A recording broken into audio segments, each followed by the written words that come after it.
Hi, everybody.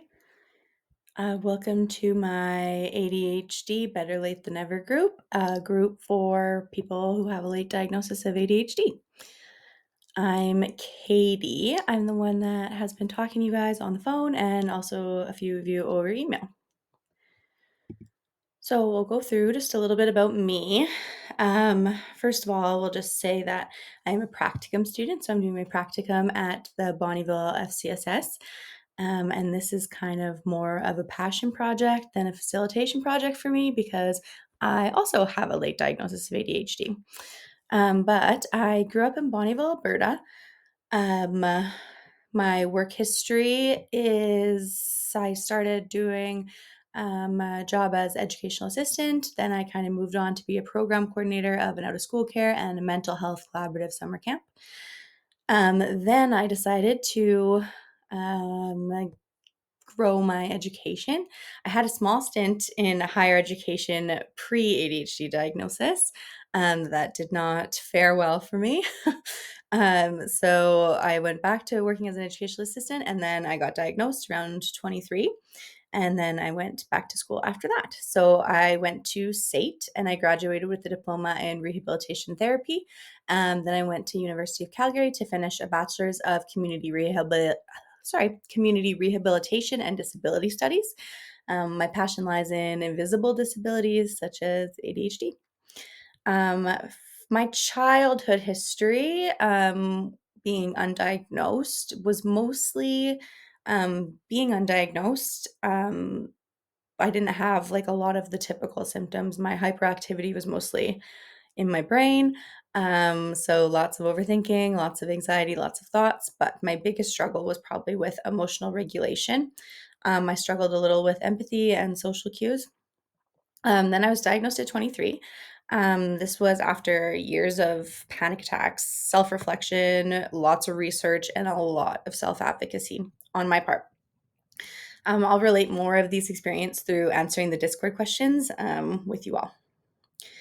A little note is this is new for me too. I have never ran a group this way, nor have I ran a group with adults. I'm usually with kiddos. So please be patient and kind. So we'll go over some rules that I hope everyone respects and follows. So this is a pre-recording. You'll get these pre-recordings, then you'll have the whole week to watch and then answer the questions in the Discord, and feel free to reply to the other people's experiences in the Discord. If you don't want to say anything in the Discord, that's totally fine too. But our first rule is that this is a safe space. I want people to feel comfortable saying whatever they want to be able to say that allows them to feel good about this experience. Confidentiality and trust. What is shared in our Discord group stays in the group. So you can remain anonymous by choice. We will build trust by keeping others' stories and their experiences private. This includes not sharing screenshots or copying any messages from our discussions. Third group rule is to validate and to support, don't fix. So we're here to listen and support each other, not to solve everyone's problems. So respond with empathy and understanding rather than unsolicited advice. It's totally okay and encouraged to share what has worked for you, whether it's strategies or life experience, but phrase it as your experience rather than as a solution for the other person. Our fourth rule is to choose kindness. If you choose to respond to others' messages, do so with compassion. Constructive and supportive comments are welcome, but any form of criticism, judgment, or hostility, hostile language, it won't be tolerated. I will just take you out of the Discord server. Remember that we're all here to learn and grow together. So I have separated this group into three kind of main areas. So my first one is to educate. I know we all have different experiences with ADHD. I know specifically someone is very new to it, and I'm sure that other people have done all of their own research. But I'd like to go through all the things we deal with because maybe there's something that we missed, or there are some things that are always not listed on the internet. So we're going to start with educate. So we're going to go through what is it, what do we deal with, what causes it, and then a deep dive into how our brain works. Then we're going to go into our relate section. So we talk about how it affected our childhood, how it affects our relationships, how it affects the workplace, and how a diagnosis can be liberating, and how it was or potentially will be liberating for all of you. And then our last section will be to validate. There's nothing wrong with you. ADHD can be a superpower, and I'm going to talk about the importance of self-compassion. The first session here, it's going to be a little shorter than what I had said in the previous email, but that's a good thing because short and sweet for our ADHD brains. We're going to start with what is it and what do we deal with, and we won't even get through all the what do we deal with because there's actually so many. So what is ADHD? ADHD is attention deficit hyperactivity disorder. It's a neurodevelopmental condition. And neurodevelopmental means relating to the nervous system, so brain, spinal cord, and your nerves. This is it's ADHD is a spectrum. It's a continuum. It goes from mild to severe. Some symptoms will be mild and others will be severe for others, and it occurs across the lifespan. So your whole entire life, you will have ADHD. There are 3 types. You can be hyperactive, impulsive, primarily inattentive, or you can be a combined type. So here is my list of things we deal with. So lack of attention, memory issues, poor time management, relationship issues, financial slip-ups, substance misuse, dysregulated emotions, mental health experiences, task paralysis, masking, burnout, the ADHD tax, overthinking. So the first half of those are probably the things that you would see on the internet. And the last half of those are things that I just said, this is what we deal with too, and this is not on the internet. Every person with ADHD will have a range of severity of each symptom, and they will relate with some things more than others, and some of them you may not deal with at all. So if I'm talking about something and you're like, I don't have that, like that's totally normal. So let's get into our first one, lack of attention. We actually have an abundance of attention. The challenge is controlling it and directing attention. So, though it is labeled an attention deficit disorder, we actually have a lot of it. It's just a matter of when we have it. And they might ADHDers may find it the most challenging to follow through on certain types of tasks. So projects that require sustained attention, tasks with delayed rewards, or repetitive work may procrastinate or get easily distracted, leading to missed deadlines, unfinished work, overlooked instructions, and careless mistakes. However, the ADHD brain can also hyperfocus, becoming oblivious to surrounding distractions. When you learn to manage your abundance of attention, hyperfocus can serve as your superpower, helping you concentrate on work that interests you. Um, yeah, let's move on to the next one. We have memory issues. So this affects our long-term memory and our working memory. Our working memory is the small amount of information that can be held and used in the mind in the execution of daily tasks. So, neurotypical people, when I say neurotypical, that means someone that does not have ADHD, can hold approximately 3 to 5 items in their working memory at one time. This previously was said to be 7 or 8, but new studies have come out. It's more like 3 or 5. So they can hold about 3 or 5 thoughts in their working memory at one time. And depending on the person with ADHD, this is usually a lot lower.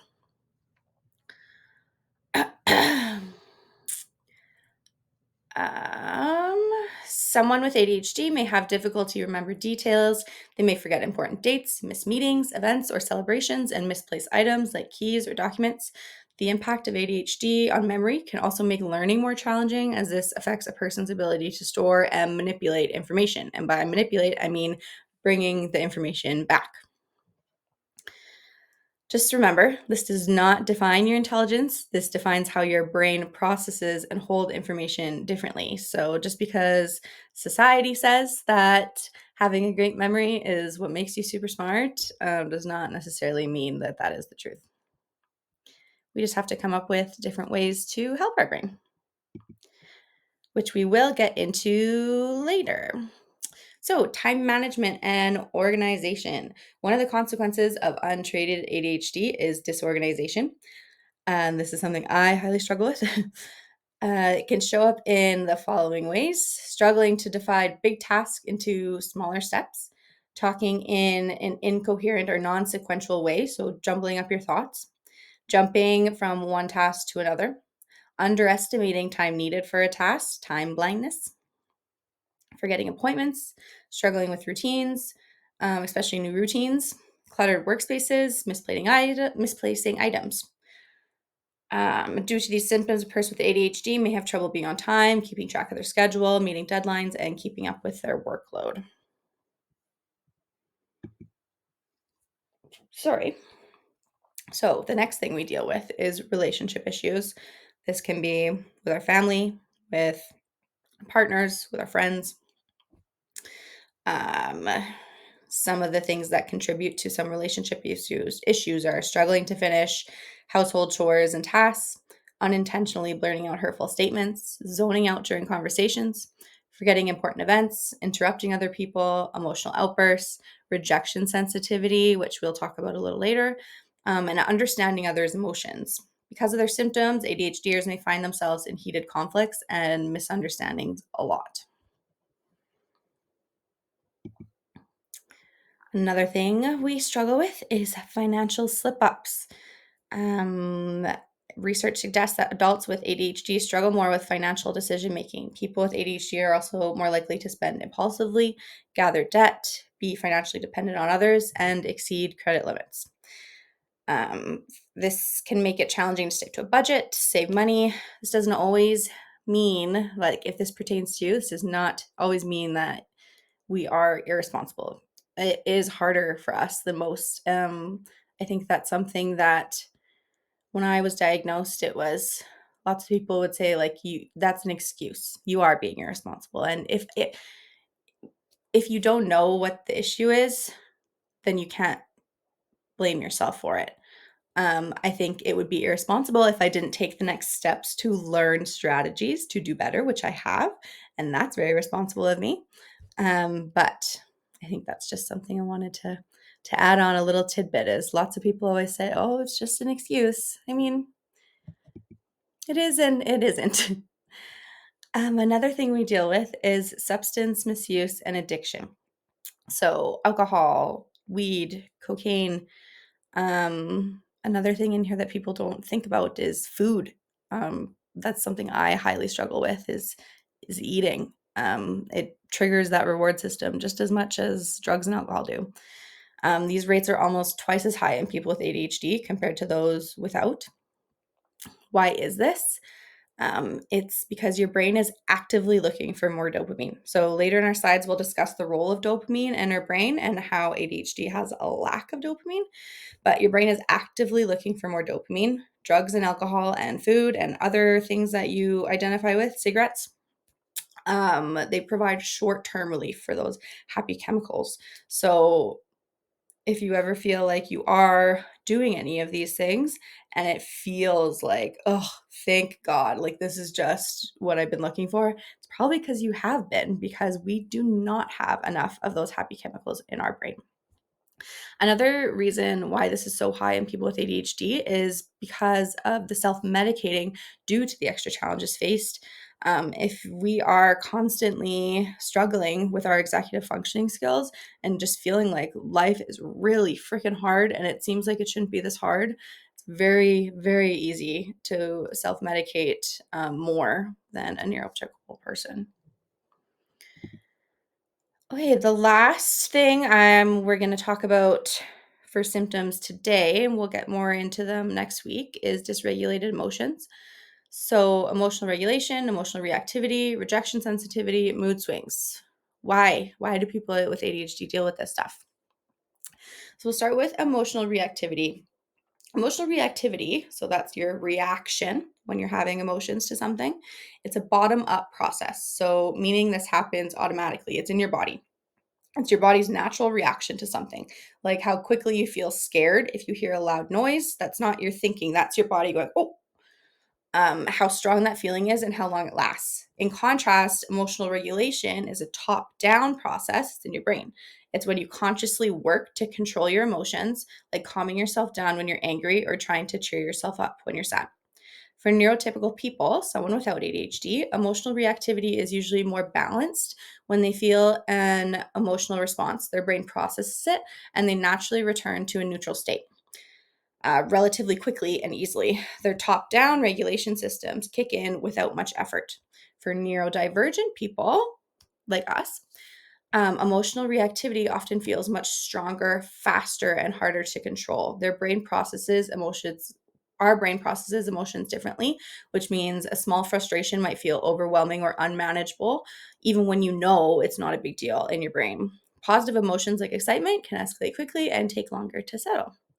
So the bottom up emotional reactions tend to dominate. So that's your body. It dominates for individuals with ADHD, making the top down regulation process slower or harder to activate.